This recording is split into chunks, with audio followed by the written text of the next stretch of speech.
Zee 24 तास एक पाऊल पुढे. सर्वप्रथम महाराष्ट्र राज्याची स्थापना होऊन सुमारे 50-52 वर्ष झालेत. अगदी सरकारी साहित्य वापरून जर एखादी इमारत बांधली तरी ती 50 वर्ष टिकते. हे तर एक राज्य आहे. 50 वर्षातच महाराष्ट्राच्या नवनिर्माणाची गरज उपस्थित झाली असं आपल्याला खरंच वाटतं. कारण वर्तमानपत्रामध्ये सगळीकडे महाराष्ट्र राज्य प्रचंड आघाडीवर आहे असं आम्ही वाचतो. तर त्या संबंधात आपण काही विस्तृत जर सांगितलं तर बरं होईल. मी आज नाही, मला असं जाणवलं, मला अगोदरच्या पक्षामध्ये असतानापासून मला ही गोष्ट जाणवत होती, खास करून प्रचार करताना. आणि त्या प्रचार करताना मी महाराष्ट्रभर फिरत असताना मग ती लोकसभेची निवडणूक असू देत, विधानसभेची असू देत, जिल्हा परिषद असू देत किंवा कुठची असू देत, तत्सम एक प्रश्न एका विषयाभोवतीच त्या सगळ्या निवडणुका फिरत असायच्या. आम्ही रस्ते देऊ, आम्ही पाणी देऊ, आम्ही नोकऱ्या देऊ, वीज देऊ. याच्या पलीकडे महाराष्ट्राच्या राजकारणामध्ये किंवा त्याच्या प्रचाराचे मुद्दे पुढे सरकलेच नाहीत. म्हणजे देशाच्या 61 वर्षात आणि महाराष्ट्राच्या साधारणपणे 50 वर्षामध्ये आपण पुढे सरकलोच नाही. मग ते पूर्ण कधी होणार आणि आपण पुढच्या विषयांकडे कधी वळणार, हा मला सतत एक सतावत असलेला एक प्रश्न होता. आणि त्या प्रश्नाच्या मधूनच या सगळ्या गोष्टींची सुरुवात झाली. असं काही अचानक मला काहीतरी एक साक्षात्कार झाला आणि नाव सुचलं अशातला भाग नाही, पण त्याच्या मागे ही इतक्या वर्षांची प्रोसेस होती. एक व्यंगचित्रकार, एक कलाकार म्हणून सर्वप्रथम आपली सुरुवात झाली. प्रशांत कुलकर्णी व्यंगचित्रकार आहेत, तर त्यांनाही काही विचारायचं आहे. मला सगळ्यात पहिला हा प्रश्न, आता पण येताना अनेक लोक तुमच्या नावाची जी अनाउन्समेंट होत होती ती महाराष्ट्र नवनिर्माण सेनेचे अध्यक्ष राजसाहेब ठाकरे यांचं स्वागत असो वगैरे, तर तुम्हाला असं नाही वाटत की व्यंगचित्रकार राज ठाकरे यांचं स्वागत असो असं पण ऐकायला आवडलं असतं? अशी देत नाहीत कोणी.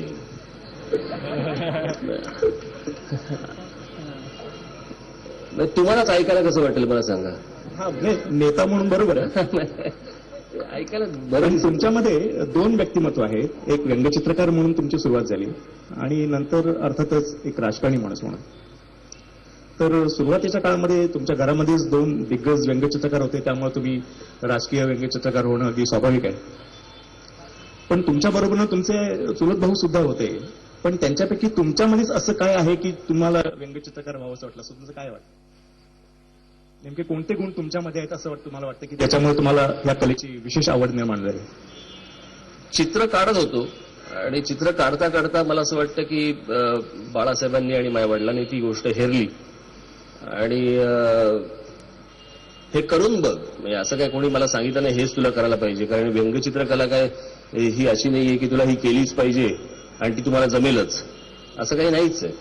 त्याच्यामुळे हे करून बघ. आणि ते करता करता मला वाटलं मी ती गोष्ट जास्ती एन्जॉय करायला लागलो, मला मजा यायला लागली ती गोष्ट करताना. आणि व्यंगचित्र हे तुम्हाला दिसायला लागतं पहिलं. व्यंगचित्र हे काढायच्या अगोदर तुम्हाला पहिलं दिसलं तर तुम्ही काढू शकता. तर मला असं वाटतं ते जेनेटिकली माझ्याकडे आलं असेल आणि त्याच्यामुळे मी त्या क्षेत्राकडे वळलो. कारण मुळात सेन्स ऑफ ह्युमर आणखीन स्केचिंग या 2 गोष्टींमुळे व्यंगचित्रकार व्हायला मदत होते. तर स्केचिंगची प्रॅक्टिस तुम्ही कशा प्रकारे करत होता? मी जे स्कूल ऑफ आर्ट मध्ये असताना जवळपास दिवसाला मी 10 तास स्केचिंग करत असे. 10 तास? हो, 10 तास स्केचिंग. याचा अर्थ मी जिथे बसीन, जिथे उभा राहीन, तिथे मी जे समोर दिसेल ते स्केच करायचं, जे दिसेल ते काढायचं तुम्हाला. आणि त्याचा मला उपयोग पुढे असा झाला की व्यंगचित्र काढत असताना, राजकीय व्यंगचित्र काढत असताना तुम्हाला कोणती परिस्थिती तुमच्या समोर येईल, कोणत्या गोष्टी तुम्हाला तिथे चित्र काढताना आणाव्या लागतील किंवा कराव्या लागतील, हे काही तुमच्या हातात नसतं. ती कुठची कल्पना तुमच्या मनात येईल. आणि मला बाळासाहेबांनी एक गोष्ट सुरुवातीपासून सांगितली होती की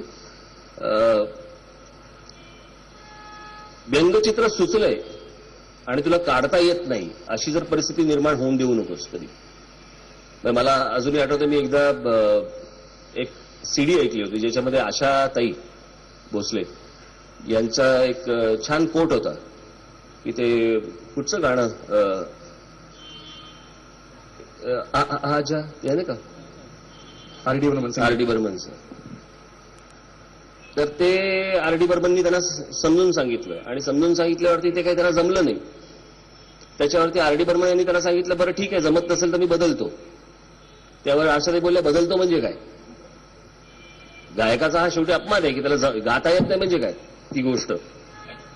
आणि त्यांनी त्याची प्रॅक्टिस केली त्या सगळ्या गोष्टींची 2, 4, 5 दिवस. आणि त्याच्यानंतर त्यांनी ते अख्खं गाणं म्हटलं. गाणं म्हटल्यावरती आर.डी. बर्मन यांनी जाऊन त्यांना 100 रुपये दिले.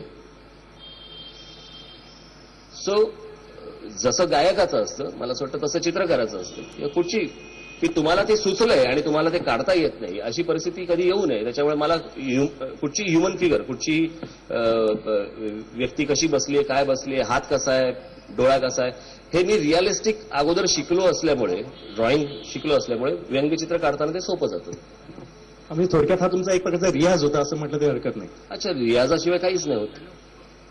तर हा जो चित्रकलेचा रियाज आहे, तर याच्यातल्या म्हणजे बाळासाहेब नेमकं कशा प्रकारचं ट्रेनिंग द्यायचं व्यंगचित्र काढत असताना? म्हणजे त्याचं स्केचिंग, इंकिंग, पर्स्पेक्टिव्ह, अनॉटॉमी, भरपूर गोष्टी असतात. ते आता मला असं वाटतं बोर होतील, कंटाळतील ते. नाही, व्यंगचित्र जेव्हा आपण काढायचं म्हणतो तेव्हा अर्थात मला चित्रकलेबद्दल बोलायचा अधिकार नाही, कारण राजस्थानमध्ये जेवढं पाणी आहे तेवढीच माझ्या अंगात चित्रकला आहे. पण नेमकं काय व्यंगचित्र, कुणाचं, एखाद्या माणसाचं व्यंगचित्र काढताना नेमकं काय तुम्हाला त्याच्यात दिसतं? असं नाही सांगता येत ते. हे थोडक्यात तुम्ही एखाद्या संगीतकाराला विचारायचं की तुम्हाला ही चाल कशी सुचली, ते जसं डिस्क्राईब नाही करतायत तसं व्यंगचित्रामध्ये तुम्हाला व्यंगचित्र कोणाचंही काढताना काय दिसलं हे व्यक्ती समोर येईपर्यंत तुम्हाला कधीच सांगता येत नाही. असं नसतं की तुम्हाला काहीतरी नाकच मोठं लागतं आणि मग काहीतरी कानच मोठे लागतात, असं काही नसतं. ते डिस्टॉर्ट करणं ही गोष्ट हे त्या व्यक्तीवरती अवलंबून असतं, त्या चेहऱ्यावरती अवलंबून असतं. सो आणि एक गोष्ट मला पहिल्यापासून जी शिकवली गेली की व्यंगावरती व्यंगचित्र नाही काढायचं. त्याच्यामुळे एखाद्याला जर कुठचं व्यंग असेल त्या व्यंगावरती व्यंगचित्र नाही काढायचं. सो ती गोष्ट टाळून त्याच्यातनं अजून जेवढं काही तुम्हाला उभं करता येईल तेवढं करता येतं. म्हणजे आता उदाहरणार्थ आता मनमोहन सिंग, डॉक्टर मनमोहन सिंग आपले पंतप्रधान आहेत. नॉर्मल फेटा दाढी घातलेला कोणी सरदार तसाच दिसतो, त्याच्यात काय वेगळं काही नाहीये. पण तुम्ही जर बघितलं मनमोहन सिंगाचं एक कॅरेक्टर म्हणून जर बघितलं, चेहरा म्हणून बघितलं, तर त्यांचा जो फेटा आहे त्याच्यातनं सगळ्यात मोठं दिसणारं त्यांचं कपाळ आहे. मोठं कपाळ दिसतं असं खालपर्यंत आलेलं, आणि मग तो चेहरा सुरू होतो. म्हणजे मला कधी कधी डॉक्टर मनमोहन सिंगांबद्दल मला आदर आहे त्यांच्या वयाबद्दल, परंतु कधी कधी असं वाटतं त्यांचा चेहरा बघून की घरी गेल्यावर दाढीबिडी काढून ठेवत असतील. तसेच ते, कारण ते हलत नाहीत, बोलत नाहीत, काही करत नाही. त्याच्यामुळे ते तसं असं वाटतं की बाबा काहीतरी लावून ठेवलंय आणि घरी गेले की फटफट फटफट काढतात आणि असं पुसतात आणि घरी जाऊन झोपतात.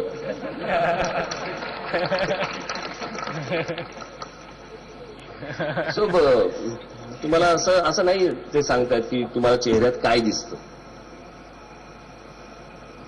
तुमची सुरुवातीची काही व्यंगचित्र होती ती मार्मिकमध्ये आलेली होती आणि काही चित्रांच्या खाली तुमचं स्वरराज अशी सही होती. आणि मग नंतर तुम्ही त्याच्यातला स्वर काढून टाकलात. मी नाही काढला, तो बाळासाहेबांनी काढला. मी काढला. मग तुमच्यामध्ये अशी अँबिशन किंवा अशी इच्छा होती की आपण संगीत किंवा चित्रकला असं काहीतरी निवडावं वगैरे? कारण संगीताची आवड तुम्हाला जबरदस्त आहे आणि तुम्हाला समजही चांगली आहे. हो, पण माझे राग वेगळे आहेत. मला भलतेच राग येतात. कुठल्या वेळा गायचे राग तुम्हाला चांगले येतात? कुठल्या वेळा गायचे राग तुम्हाला चांगले येतात? संगीताची आवड आहे मला, वडिलांपासून आलेला तो एक कान आहे, संगीत आवडतं. मी खूप संगीत ऐकतो, देशातलं परदेशातलं असं खूप संगीत मी ऐकतो. पण ते काही जमलं नाही. वडिलांनी प्रयत्न खूप केले माझे, कारण माझं मूळ नाव स्वरराज. वडिलांनी आमच्या घरामध्ये माझ्या बहिणीचं नाव जय जयवंती, तो एक राग आहे. माझ्या आईचं नाव त्यांनी लग्नात ठेवलेलं मधुवंती, तो एक राग आहे. तर हा काय राग त्यांना कळला नाही तेव्हा. म्हणून मी ते स्वरराज नावाने व्यंगचित्र करत असे. माझं पासपोर्टवरचं नाव अजूनही स्वरराज. पण मी व्यंगचित्र काढायला लागल्यानंतर एके दिवशी वर्ष 2 वर्षानंतर मला असं वाटतं की बाळासाहेबांनी मला एकदा सांगितलं, बोलवलं आणि सांगितलं माझ्या करिअरची सुरुवात मी बाळ ठाकरे नावाने केली, आजपासून तू राज ठाकरे नावाने करायची. तेव्हापासून ते राज ठाकरे. असं काय पलंगावर परत झोपवला, परत कधी असं काही झालं नाही. कारण त्या पाळण्यात मावण्या एवढा काही नव्हतो मी त्यामुळे. आणि तुमची सुरुवातीची काही चित्र त्या मार्मिक शिवाय लोकसत्तामध्ये येत होती. हो, मी लोकसत्तेमध्ये मी 86 ते 87, 87 ते 88 2 वर्ष मी लोकसत्तेला मी फ्रीलान्सिंग केलं. एक दिवसाआड माझं व्यंगचित्र लोकसत्तेच्या फ्रंट पेजवरती यायचं आणि त्याला माधव गडकरी हे त्याचे संपादक होते. एके दिवशी मी शरद पवार साहेबांवरती एक व्यंगचित्र केलं, त्यामुळे ते छापलं. त्याच वेळेला पवारसाहेब मुख्यमंत्री झाले आणि त्या मुख्यमंत्री झाल्याचं मी एक त्याच्यावरती एक व्यंगचित्र काढून दिलं. आता मुख्यमंत्री झाल्यात म्हटलं तर एक दिवसानंतर मी दुसरं एक व्यंगचित्र पवार साहेबांवरती करून घेऊन गेलो. तेव्हा गडकरी साहेबांनी मला सांगितलं तर याच्यापुढे शरद पवार साहेबांवरती कार्टून करू नकोस. आता करू नको म्हटल्यानंतर विषयच बंद. तो मला असं वाटतं 88चा काळ होता. त्या 88 मध्ये मग मी बंदच केलं. कारण एका लेखामध्ये तुम्ही असं म्हटलेलं आहे या प्रसंगाविषयी की जे चित्र बाळासाहेबांनी अप्रूव्ह केलेलं आहे ते रिजेक्ट करण्याचा अधिकार कोणालाही नाही, कुठल्याही संपादकाला नाही. अगदी बरोबर. कारण मी व्यंगचित्र काढल्यानंतर माझं पहिलं दाखवायचो मी बाळासाहेबांना, आणि बाळासाहेबांनी एकदा त्याच्यावरती हो चांगलं आहे असं म्हटल्यानंतर मला नाही वाटतं इतर कुठच्या संपादकांना ते नाकारण्याचा अधिकार आहे. त्याच्यामुळे मी ते बंदच करून टाकलं ते विषय. म्हणजे जे बाळासाहेबांनी त्यावेळेला केलं की तडकाफडकी त्यांनी प्रेफरन्सचा राजीनामा दिला होता आणि त्याला कारणं दुसरी पण होती. त्यावेळेला सामना पण सुरू होत होता. सो असं काही नव्हतं की मी बाळासाहेबांनी कोणावर करू नको सांगितलं म्हणून त्यांनी फ्री प्रेस सोडला म्हणून मी पवार साहेबांवरती करू नको म्हणून सांगितलं म्हणून मी हे सोडलं, असं नाही होते. तर मला असं वाटलं की पुढे त्याला लिमिटेशन्स येतील त्या सगळ्या गोष्टीला, म्हणून मी ते बंद केलं आणि मग सुरू केलं. झालं बोर. एक अॅनिमेटर म्हणून कारकीर्द करावी, परदेशात जावं असं तुमच्या मनात होतं एकेकाळी. ते सोडून तुम्ही इथेच राहिलात का? इथलं व्यंगचित्र जास्ती प्रभावी वाटले का तुम्हाला? म्हणजे मी राजकारणात अपघाताने आलो. म्हणजे आत्ता जसं आणलं जातं तसं काय आणलं गेलेलं नाही. मी हा कोणालाच टोमणा नव्हता. मी सहज आपलं सांगतो.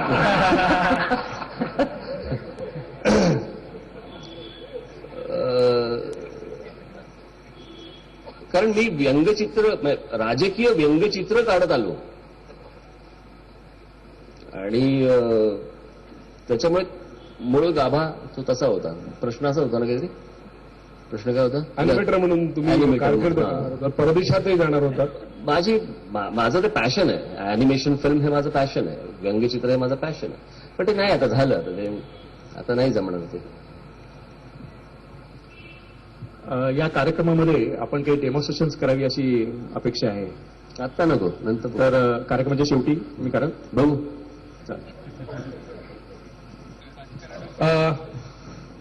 महाराष्ट्र नवनिर्माण सेना याचा अर्थ महाराष्ट्राच्या नवनिर्माणाची सेना किंवा महाराष्ट्र पुरता विचार करणारी सेना असं उघडपक्षी त्या पक्षाचं नाव वाटतं. असं असताना बाजूच्या राज्यातल्या कुठल्या तरी एका प्रांताबद्दल आपण अचानक मत व्यक्त केलं, त्याच्या मागची काय भूमिका आहे तुमची? म्हणजे बेळगावच्या संदर्भात तुम्ही मध्ये मत व्यक्त केलं. काय होतं मला प्रश्न अशासाठी विचारायचा की बरेच वेळेला वाहिन्यांवरनं असं दाखवलं जातं, त्यातला नेमका भाषणाचा मधला भाग काढला जातो. म्हणजे एखादा माणूस म्हणतो की उसने कहा था मैं चोर हूं, त्यातला उसने कहा था काढतात आणि त्या माणसाच्या नोटात मैं चोर हूं असं दाखवतात. ते दिवसभर दाखवतात आणि म्हणतात देखो ये आदमी कह रहा है मैं चोर हूं. त्यामुळे मूळ जे काय मत असतं त्या माणसाचं ते लक्षात येत नाही. माझा बेळगाव कारवारचा जो प्रश्न आहे, मला असं वाटतं आता त्याला 56 वर्ष झाली. त्या बेळगाव कारवार, निपाणी या सगळ्या प्रांतामध्ये अडकलेला आपला जो मराठी बांधव आहे, जो आता गेला त्याची 56 वर्ष झाली त्या सगळ्या गोष्टीला, ते काय आले तर मला काय दुःख होणार आहे का? मला आनंदच होणार आहे. परंतु मला असं वाटतं की त्यांना कोणीतरी वस्तुस्थिती सांगणं आवश्यक आहे आणि आपल्याही लोकांना ही वस्तुस्थिती कळणं गरजेची आहे की हे हाताबाहेर गेलेलं प्रकरण आहे आणि सतत त्यांना जे फसवलं जातंय, सतत त्यांना जी खोटी आमिषं दाखवली जात आहेत किंवा खोटी स्वप्न दाखवली जात आहेत, ती गोष्ट मी त्यांना फक्त समजून सांगितली की म्हटलं मला एक गोष्ट सांगा, 56 वर्ष झाली, महाजन अहवाल आला त्यावेळेला पण जो निर्णय आला, आता सुप्रीम कोर्टामध्ये आज चालू आहे. बरं, मी बोलेपर्यंत कोणालाच माहिती नव्हतं की महाराष्ट्राचा वकील हा 8 वेळा गेलाच नाही सुप्रीम कोर्टात. त्याच्यानंतर सगळे म्हणतात 8 वेळा गेला नाही. 8 वेळा नाही गेला. अरे म्हणजे महाराष्ट्राची बाजू मांडायला, महाराष्ट्राची बाजू मांडण्यासाठी म्हणून ते साळवे नावाचे जे गृहस्थ आहेत, वकील आहेत मोठे सुप्रीम कोर्टामध्ये, ते 8 वेळा गेलेच नाहीत. याच्यावरती ना सत्ताधारी पक्षाने त्यांना विचारलं, ना विरोधी पक्षाने विचारलं, ना अजून कोणी त्यांना विचारलं की तुम्ही जात का नाहीये, का तुम्हाला फी मिळाली नाही, का काय प्रॉब्लेम आहे. याचा कारण कोणाला इंटरेस्टच नाहीये. दरवर्षी सत्यनारायण घालावा तसा तो दरवर्षी कुठेतरी एक सीमाप्रश्नाचा एक विषय 4 दिवस येतो, नंतर परत वर्षभर बंद, परत काहीतरी पुढल्या वर्षी काहीतरी येतो. तुम्ही त्याला का फसवता? बरं, ती 25 लाख माणसं उद्या महाराष्ट्रामध्ये येतील, बरोबर आहे. इथे का रामराज्य चालू आहे का? उद्या तेच येऊन पस्तावतील. माझं असं अजिबात म्हणणं नाही की ते येऊ नयेत, परंतु हे जे खोटं सांगितलं जातं की आज मला सांगा की ज्या वेळेला एका सुप्रीम कोर्टामध्ये केस चालू आहे त्यावेळेला तुम्ही त्यांना दुसरं सांगताय की तो केंद्रशासित करा. केंद्रशासित होऊ शकतो का? म्हणजे जे केंद्रशासित प्रदेश झाले त्यांची आजपर्यंत राज्य झालेली आहेत. बरं, राज्य करावा इथपर्यंत पण मोठा तो प्रदेश नाही. मग जर समजा बेळगाव कारभारासाठी जर केंद्र सरकारला तुम्ही जर समजा सांगणार असाल की हा केंद्रशासित करा प्रदेश, तर पहिला तेलंगणा उठेल ना, पहिला तेलंगणा उठेल. आज भारतामधल्या अनेक राज्यांमधले असे वेगवेगळे एरिया असे खूप आहेत की उद्या ते सगळे केंद्रशासित करायला लागतील. म्हणजे इथे करायचे कोणालाच काही नाही. इथे बसून फक्त काही गोष्टी बोलायच्या, मार त्यांनी खायचा. महाराष्ट्रात येणारे 4 ट्रक फोडले की तिकडनं महाराष्ट्रातनं जाणारे 10 ट्रक तिकडे फुटले जातात. आणि मला म्हणायचं की समजा सुप्रीम कोर्टात केस चालू आहे ना, आज एखाद्या राज्यामध्ये जर समजा आज महाराष्ट्र राज्यामध्ये मी समजा महाराष्ट्र राज्य पाहतोय, आज मी महाराष्ट्र राज्याचा मुख्यमंत्री आणि महाराष्ट्र राज्यामध्ये जर उद्या एखाद्या कुठच्या तरी महानगरपालिकेत जर महाराष्ट्र दिन हा जर काळा दिवस म्हणून पाळला गेला, ठेचून काढेन मी. आणि आज कुठच्याही प्रकारचा निर्णय झाला नसताना तुम्ही कर्नाटकातला जो त्यांचा तो दिवस आहे त्याला तुम्ही काळा दिवस म्हणून पाळता, ते राज्य सहन करेल? तिथले जे ज्ञानपीठ पुरस्कार विजेते आता त्यांनी जेव्हा आता सीमा प्रश्नावरती काहीतरी 2 वाक्य काहीतरी बोलले, याच्यावरती त्यांना काळं फासायचा ठराव तुम्ही मांडता, त्यांच्या तोंडाला काळं फासायचा ठराव मांडता. इथे विंदा करंदीकरांच्या तोंडाला काळं फासायचा प्रयत्न जर समजा महाराष्ट्रातल्या कोणी केला असता, त्यांची काय हालत करून ठेवली असती मी. माझं असं म्हणणं आहे, जर समजा सुप्रीम कोर्टात केस चालू आहे, तो जर प्रश्न चालू आहे, तर तुम्ही ही घाई का करतात? महाराष्ट्राचा वकील सुप्रीम कोर्टात जाईल की नाही, तो आपली बाजू मांडेल की नाही, भांडेल की नाही, याच्यासाठी मला असं वाटतं तिथली काय महाराष्ट्र एकीकरण समिती यांनी प्रयत्न केले पाहिजेत. त्यांनी महाराष्ट्रातल्या सत्ताधाऱ्यांना आणि विरोधी पक्षांना हे सतत सांगितलं पाहिजे, तिथे काहीतरी करायचं, इथे काहीतरी. बरं, आपण महाराष्ट्र एकीकरण समितीच्या लोकांशी आपण बोलतो, बरोबर आहे. बेळगाव कारवार आणि इतर सगळ्या भागामध्ये राहणाऱ्या तिथल्या मराठी माणसाचं मत काय आहे हे आपण एकदा जाणून घेतलं का? मी परत एकदा सांगतो की तो प्रांत आपल्या भागात येऊ नये, महाराष्ट्रात येऊ नये, असं माझी अजिबात इच्छा नाहीये. परंतु ते मागे कोणीतरी एक वाक्य बोललं होतं, ते मला असं वाटतं पोपट मेलाय तो समाधी घेतो म्हणून तुम्ही सांगताय. ही वस्तुस्थिती कोणीतरी सांगणं आवश्यक आहे. आणि जर तो प्रांत उद्या सुप्रीम कोर्टाचा निकाल लागल्यानंतर जर समजा तो प्रांत जर तिकडे राहणार असेल किंवा इकडे येणार असेल काही, पण आज तुम्ही तिकडे राहताय तर तुम्हाला कानडी आली पाहिजे. जर मी महाराष्ट्रामध्ये सांगतो की महाराष्ट्रात येणाऱ्या कुठच्याही अमराठी माणसाला मराठी आलीच पाहिजे, कोणत्याही परिस्थितीत आली पाहिजे, तर बाहेरच्या राज्यामध्ये आज बडोद्यामध्ये आज साधारणपणे 10-15 लाख लोक राहतात, मराठी लोक राहतात, त्यांना गुजराती येते. महाराष्ट्रातलं मराठी साहित्य संमेलन आत्ता कधी बडोद्याला करायचं चाललं होतं, तिथल्या लोकांनी येऊ नका म्हणून सांगितलं. कारण हे इथून कुठेतरी तिकडे जाणार, तिथे 2 दिवस राहणार, तिथे काहीतरी कॉन्ट्रोवर्शियल जर समजा एखादं स्टेटमेंट केलं तर तिथल्या लोकांना त्याचा त्रास होणार. त्यांचं असं म्हणणं येऊ नका. बरं, ते मराठीच आहेत ती लोक, तशी बेळगाव कारवारमधली आपली मराठी जनताच आहे. म्हणजे मी ज्या वेळेला महाराष्ट्राबद्दल बोलतो त्यावेळेला मला देशाचे धडे दिले जातात. देश एक आहे, हा देश एक राहिला पाहिजे. बरं, कर्नाटक येतं कुठे? भारतात.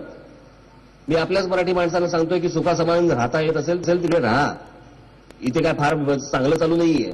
त्याच्या वेळेला मला सांगतात की बघा, हा महाराष्ट्र सोडून दुसऱ्यांचा विचार. मी दुसऱ्यांचा कोणाचाही विचार नाही केलाय. मी पहिला विचार करीन तो महाराष्ट्राचाच विचार करीन.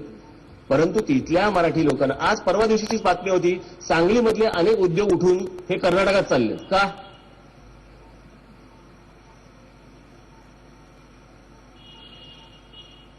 याच्याकडे या प्रश्नांची कोणाकडे उत्तर नाही. आज महाराष्ट्रामधले अनेक उद्योगधंदे हे उठून आज कित्येक उद्योगपतींची अशी स्टेटमेंट झाली मध्यंतरी की आम्ही देशच सोडून चाललोय. का?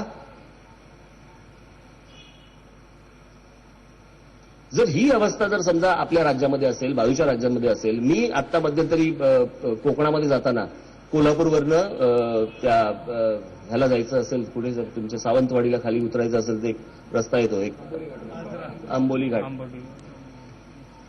मुंबई पुणा रस्ता इतका चांगला नाही, इतका तो त्यांचा तो 8 पदरी 9 पदरी रस्ता आहे. अप्रतिम उत्तम दर्जाची तिकडे टॉयलेट्स आहेत, सगळ्या सोयी आहेत, सुविधा आहेत. बरं, बेळगाव, मला माहिती आहे बेळगाव, मी गेलोय बेळगावला. अत्यंत उत्तम, आपल्यापैकी अनेक जण बेळगावची असतीलही कदाचित, मला माहिती नाही, पण उत्तम तुमदार छान असं ते बेळगाव आहे. माझे सासरे मोहन वाघ आता ते नाही आहेत, परंतु त्यांचा 80वा वाढदिवस एकदा साजरा झाला. त्यांच्या मित्रांनी गोव्याला केला. तर मला त्यांनी एकदा सांगितलं, मला तेव्हा ते मला म्हणले तू ये तिकडे गोव्याला. मी म्हटलं कुठे आता गोव्याला कुठे येऊ, म्हणून मी त्यांना सरप्राईज म्हणून मी त्यांना भेटायला गेलो. दुसऱ्या दिवशी रात्री वाढदिवसाला पोहोचलो. दुसऱ्या दिवशी सकाळी मी एअरपोर्टला पोहोचलो 11 वाजता. 11 वाजता पोहोचल्यावरती मला तिथल्या एअरपोर्ट मॅनेजरने सांगितलं की माझं 12चं विमान होतं यायचं. एअरपोर्ट मॅनेजरने मला सांगितलं की 4 वाजता मुंबईहून विमान उडालं तर कदाचित उडेल. मी म्हटलं 1 मिनिट, कदाचितचा अर्थ काय? मी इथे किती वेळ थांबायचं? मी म्हटलं एक काम कर, म्हटलं काय प्रॉब्लेम काय? तर मला मुंबईचा रनवे बंद आहे. मला म्हटलं उद्याची तिकीट दे. दुसऱ्याची तिकीट घेतली. आता त्या दिवशी करायचं काय? माझ्याकडे काही काम नव्हतं. मी पणजी फिरत बसलो आणि ती पणजी फिरताना मला असं बरं वाटलं की बरं झालं हे महाराष्ट्राच्या बाहेर गोवा. या आपल्या लोकांनी सगळ्या जमिनी विकून खाल्ल्या असत्या. मी कालच यांना म्हटलं की पूर्वी आपल्याकडे एक म्हणायचं ना, कसेल त्याची जमीन, हल्ली दिसेल त्याची जमीन. सो ते बेळगावची ही लोक वाट लावतील तिकडे. आणि मला असं वाटतं जर सुखासमाधान, मी त्यांना 2च प्रश्न विचारले. म्हटलं कर्नाटक सरकारचा मराठीला विरोध आहे का तो भाग महाराष्ट्रामध्ये घेऊन जाण्यासाठी म्हणून विरोध आहे? विरोध कशाला होतोय तुम्हाला? तर ते बोलले महाराष्ट्रात तो घेऊन जाण्यासाठी विरोध होतोय. मी म्हटलं याचा अर्थ मराठीला विरोध नाहीये. ते बोलले आता ते त्यांना काही उत्तरच सापडेना. मी म्हटलं की माझं असं म्हणणं, मराठीला जर विरोध नसेल, भाषेला जर विरोध नसेल आणि तुम्हाला जर समजा चांगल्या पद्धतीने तिकडे राहता येत असेल तर का राहत नाही तुम्ही? एवढ्या पुरताचा तो विषय आहे. बाकी सगळं सुप्रीम कोर्टाच्या जजवरती अवलंबून आहे. त्यांना फक्त थापा मारू नका, खोटं सांगून त्यांना काही बोलवू नका. एवढंच फक्त मला त्या लोकांना मी तेवढंच सांगितलं. तर बरं, त्यांना मान्य पण केलं. मी म्हटलं मी येऊन तुमच्या मुख्यमंत्र्यांशी भेटायला तयार आहे, बोलायला तयार आहे. त्यांनी तिकडे मान्य केलं. बाहेर आल्यावरती ते त्यांनी चॅनल्सना इथे त्यांनी कोट्स पण दिले की ते मुख्यमंत्र्यांना येऊन भेटणार आहेत. मी नितीन गडकरींशी हा देखील विषय बोललो आणि मी नितीन गडकरी स्वतः हे सगळे विषय घेऊन त्यांना मुख्यमंत्र्यांना भेटणार आहेत. सो काय त्यांना काहीतरी बाजूला टाका, फेकून द्या, अशातला काही भाग नाही. एवढाच विषय होता. विषय निघालायचा म्हणून आपला भारत देश हा महान देश आहे. कारण प्रत्येक टेम्पोवरती लिहिलेलं असतं मेरा भारत महान. तर अशा या भारतामध्ये कोणालाही कुठेही फिरायला, राहायला, जायला, व्यवसाय उद्योग करायला बंदी नाही. म्हणजे घटनेत तशी तरतूद केलेली आहे. मग असं असताना तुमचा एका विशिष्ट प्रांतातल्या लोकांवरती आक्षेप काय, म्हणजे त्याची भूमिका काय आहे? कारण काय आहे की बरेच वेळेला असं होतं की आक्षेप आक्षेप एवढेच लोक म्हणतात, पण त्याच्या मागे काय आहे, नेमकं काय आहे, कशासाठी आहे आणि ते किती संयुक्तिक आहे. खूप वेळा बोललोय हा विषय. खरं तर मला कदाचित इतक्या वेळा बोललो की पाठ पण झाला असेल तुमचा. म्हणजे माझा काय कुठच्या प्रांताचा विरोध करण्याचा भाग नाहीये. माझं म्हणणं आहे की या महाराष्ट्रामध्ये सर्वप्रथम मराठी माणसाला पहिलं प्राधान्य हे त्याला मिळालं पाहिजे. त्याचं पोट भरलं तर मी बाकीच्यांचा विचार करीन. एवढ्या पुरतच आहे तो माझा, बाकी काही म्हणणं नाही. आणि इथे येऊन 2-2 हजार मैलावर इथे येऊन दादागिरीची भाषा नाही करायची.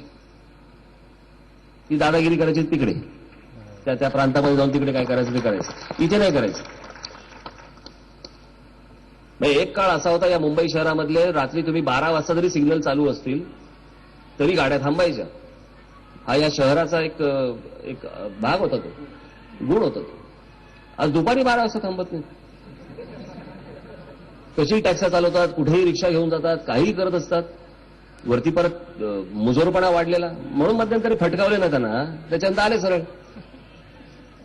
बरं, प्रत्येक वेळेला मला कुठे हात उचलायला लावता? साधं सरळ सांगून कळत नाही का? माझं एवढंच म्हणणं होतं की मला राजकीय याचा विषय करायचा नाहीये, परंतु आपण नीट पाहणं आवश्यक आहे की प्रांताच्या बाबतीत प्रत्येक माणूस विचार करत असतो आणि प्रत्येक जण तसा विचार म्हणजे तसा असतोच. प्रत्येक जण तसा असतो. महाराष्ट्रामध्ये मला अजूनही आठवते, रामटेक बिमटेक या सगळ्या भागामधनं PV नरसिंहराव निवडणूक लढवायचे. 3 ते 4 वेळा ते महाराष्ट्रामधनं खासदार म्हणून गेलेले आहेत. पंतप्रधान झाल्यावरती ते स्वतःच्या राज्यामध्ये निवडणूक लढवायला लागले. तिकडनं गेले निवडणूक लढवायला का? तेव्हा महाराष्ट्र नाही आठवला. म्हणजे खासदारकीला तुम्हाला इथून निवडून जाता येतं म्हणून तुम्ही इथून निवडून गेलात, आणि पंतप्रधान ज्या वेळेला झालात त्यावेळेला तुमची जेव्हा निवडणुकीची वेळ आली त्यावेळेला तुम्हाला स्वतःचा आंध्र प्रदेश आठवला. ही जी गोष्ट आहे, मला असं वाटतं मग मी जेव्हा बोलल्यानंतर माझ्याकडे का असं म्हणता तुम्ही संकुचित म्हणून. आणि त्या संपूर्ण भागामधली जर आपण गोष्ट पाहिली, आपण उत्तर प्रदेशमधली जर गोष्ट पाहिली, तर त्या उत्तर प्रदेशमध्ये आपण नीट विचार केला पाहिजे की मी मागे ही विषय हा अगदी सविस्तर मी गोष्ट बोललो होतो की नेहरू तिथून निवडून आले उत्तर प्रदेशमधनं, इंदिरा गांधी तिथून निवडून आल्या. म्हणजे नेहरू 17 वर्ष, इंदिरा गांधी 15 वर्ष, राजीव गांधी 4.5 का 5 वर्ष, 5 वर्ष, संजय गांधी तिकडनं निवडून आले, सोनिया गांधी तिकडनं निवडून आल्या, राहुल गांधी तिकडनं निवडून आले, अटल बिहारी वाजपेयी तिकडनं निवडून आले, विश्वनाथ प्रताप सिंग तिकडनं निवडून आले, लालबहादूर शास्त्री तिकडनं निवडून आले. म्हणजे देशातले जवळपास एक 90% पंतप्रधान हे उत्तर प्रदेशमधून निवडून आले. आणि उत्तर प्रदेशमधली लोक ही कामासाठी बाहेरच्या राज्यात जातात. बरं, जातात ते जातात, काम करा नीट. दादागिरी कसली करताय? आणि नुसती दादागिरी नाहीये, हा विषय आहे फक्त की हे माणसं इथे पाठवून अबू असीम कोण आझमी महाराष्ट्रासारख्या ठिकाणून 2 मतदारसंघात निवडून येतो. त्या 2 मतदारसंघामधनं निवडून येण्यासाठी म्हणून जे मतदार आहेत ते काय महाराष्ट्राचे थोडी आहेत. हे सगळे बाहेरून आलेले मतदार आहेत. यांची लोक पहिली आतमध्ये पाठवायची, मतदारसंघ तयार करायचा, त्याच्यानंतर नगरसेवक, आमदार, खासदार बनवून तुम्हालाच विचारायचंय कोण तुम्ही. हे जे संपूर्ण षडयंत्र जे वेगवेगळ्या भागाने त्यांचं चालू आहे ना, ते मी हाणून पाडतोय किंवा हाणून पाडण्याचा आतापर्यंत प्रयत्न केलाय. सो माझा कोणावरती रागाचा भाग नाहीये, माझा कुठच्या भाषेला पण विरोध नाहीये. मला पहिल्या 5 माणसं जर समजा महाराष्ट्रातले नेते काढले तर त्यातली उत्तम हिंदी भाषा मला येते. माझे वडील, माझ्या वडिलांना उर्दू उत्तम लिहिता यायचं, उत्तम वाचता यायचं, उत्तम बोलता यायचं. माझ्या वडिलांकडे ज्यावेळेला मोहम्मद रफींनी 16 गाणी गायली मराठीमध्ये, माझ्या घरात मी लहानपणापासून पाहत आलो की माझे वडील मोहम्मद रफींना मराठी उर्दूतनं शिकवायचे. सो असं नाहीये की माझा कुठच्यातरी भाषेला विरोध आहे किंवा कुठच्यातरी प्रांताला विरोध आहे, परंतु तुमचा प्रांत तसाच ठेवायचा आणि दुसरा बिघडवायला जायचा हे मला मान्य होणार नाही. आणि याचा मी सतत विरोध करत राहणार. याच्यासाठी कोणीही मला शिव्या घातल्या तरी चालतील. नाही, हा तुमचा मुद्दा अगदी मान्य होण्यासारखं आहे, पण याला आपलेच लोक जबाबदार आहेत की नाही? कारण एक मला प्रश्न पूर्ण करू द्या. आज मी बघतो बांद्र्यासारख्या ठिकाणी 7 आणि 8 मजली झोपडपट्टी आहे. तिथे बांद्रा स्टेशनच्या खाली तिथे हजारो झोपड्या होत्या. एक दिवस आग लागते आणि सगळ्या झोपड्या आता अधिकृतरित्या त्याला सिमेंट कॉन्क्रीटचं स्लॅब झालेलं आहे. म्हणजे अनधिकृत करायचं आणि नंतर मोफत घर मिळवायची, हे काय? आणि याला मदत आपलेच लोक करत असणार ना. ही महानगरपालिका वगैरे नाहीये. मी तुम्हाला वाटेल मी काहीतरी पॉलिटिकल स्टेटमेंट करतोय. एकदा माझ्या हातात देऊन बघावं राज्य, बरं का? तुम्ही म्हणाला होतात की 2 वर्षात महाराष्ट्र सुतासारखं सरळ करतो. त्या सरळ करण्यात मग पहिला नंबर कोणाचा लागणार? त्यांचा ते आले ते हे नाही का बाहेर झाले. पण काय आहे की मुंबईकरांची नेहमीची रड आहे.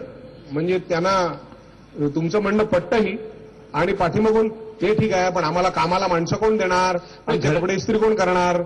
अगदी बरोबर आहे. आपण मला असं वाटतं क्षुल्लक कामांसाठी आपण शोधतो, पण ते क्षुल्लक कामांसाठी आलेली माणसं, जो तुमच्या बाहेर उभा राहिलेला एखादा इस्त्रीवाला भैया हा जर 10 वर्षांनी तुमच्याकडे मतं मागायला आला तर आवडेल का?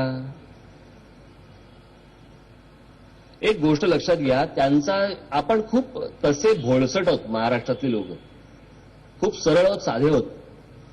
तुम्ही जर समजा उत्तरेमधला जर विचार पाहिला तर त्यांचं सतत 24 आवर्स डोकं हे राजकीय चालू असतं. त्याचं कारण तुम्ही जर नीट बघितलं तर अनेक IAS ऑफिसर्स, IPS ऑफिसर्स हे जे येतात बरेचसे, ते हे तुम्हाला त्या सगळ्या भागात येताना दिसतील. कारण राजकारण हे त्यांच्या अंगात भिनलेलं आहे. आणि जर समजा उत्तर प्रदेश, बिहारमधनं जर समजा संधी मिळाली नाही, मग ते महाराष्ट्र कॅडरमधनं येतात, आंध्र कॅडरमधनं येतात, ते कर्नाटक कॅडरमधनं येतात, पण ते कुठच्या ना कुठच्याही कॅडरमधनं येतात. सो ती जी गोष्ट आहे त्यांच्या अंगात भिनलेली, असा आपला मराठी माणूस नाही विचार करत. माझं तेच म्हणणं आहे की असा विचार केला पाहिजे आपण. बाहेर नको, बाहेरच्या राज्यात जायची आवश्यकता नाही, परंतु आपल्या राज्यात, आपल्या ठिकाणी तरी हा विचार केला पाहिजे ना आपण. हातातनं सगळ्या गोष्टी निघून गेल्यानंतर पश्चातापाने हात कपाळावर मारण्यात काय अर्थ आहे? पण काय आहे की आता मुंबईची लोकसंख्या सतत वाढती आहे, महाराष्ट्राची लोकसंख्या वाढत आहे. इथे डॉक्टर्स लागणार, वकील लागणार, इंजिनियर लागणार. ते आपल्या इकडनं जर अपुरे असतील, काय बोलताय? अहो, आपले जातात अमेरिकेला, इथून उठतात आणि अमेरिकेला जातात. आपल्याकडे भरपूर आहेत. त्यांचा मान जर समजा तुम्ही नीट राखलात, याच तरुण मुलांचा जे डॉक्टर होत आहेत, इंजिनियर होत आहेत, सगळ्या गोष्टी. मला एक क्षेत्र दाखवावं ज्याच्यामध्ये मराठी माणूस काम करत नाही. ही आपल्याला ना बोलायची सवय आहे. आणि ज्याला अमराठी लोक बोलतात ना, या अमराठी लोकांना काय मराठी माणसं काय फक्त घरगडी म्हणून पाहिजेत काय? घरी काम करायला, घर पे काम करने को आदमी नाही मिळता. अरे तुम्ही एवढ्यासाठीच फक्त माणसं बघताय? मला एक क्षेत्र दाखवा की ज्या क्षेत्रामध्ये मराठी मुलगा किंवा मराठी मुलगी काम करत नाही. एक क्षेत्र दाखवा मला.